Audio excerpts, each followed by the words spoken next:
I'm Jim Shapiro. I'm a professor of English at Columbia, where I've taught for a quarter century, but I'm also on the board of the Royal Shakespeare Company, and for the past few years have been coming and working with the company. And Greg invited me to speak to the company yesterday and allowed me to sit in on rehearsals this week. Everybody knew, including the Chamberlain's men, that this was a radioactive play. Everybody at this time who had any interest in politics, from the Queen on down, saw the connection between Richard II and Queen Elizabeth. The childless and aging Queen Elizabeth I, who had her own problems with Ireland, just like Richard II, who taxed her people, just like Richard II, who had no heir, just like Richard II, saw all too clearly the ways in which she might be compared to him, and told William Lombard, one of her officers, "I am Richard II, know ye not that?" Elizabethans went to see this play, and they would have been shocked at what they couldn't find in the published version, which is the deposition of a king willingly handing over his crown or somebody else seizing it.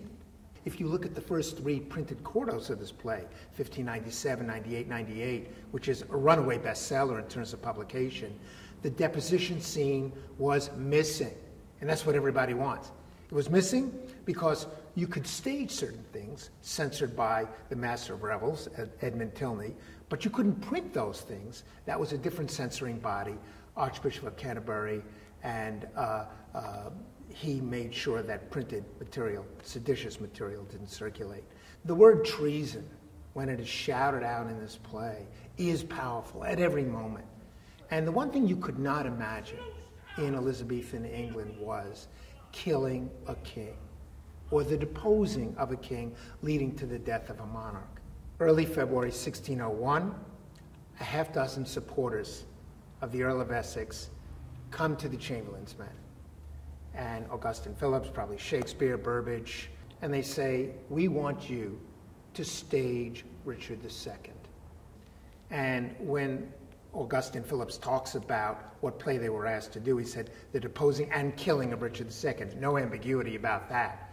Shakespeare's company said, it's an old play, we're not going to fill the house, and there's probably some negotiation going on.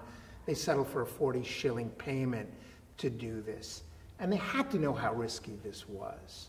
They performed this play on that Saturday. The next morning, Essex's supporters and the Earl of Essex himself, who was not at that production the previous night, rose up in an aborted uprising, threatening to burst in on Elizabeth, grab her counselors, get rid of those caterpillars of the state. And of course, within short order, they were tried. Essex and a number of his leading supporters were executed. Others were fined.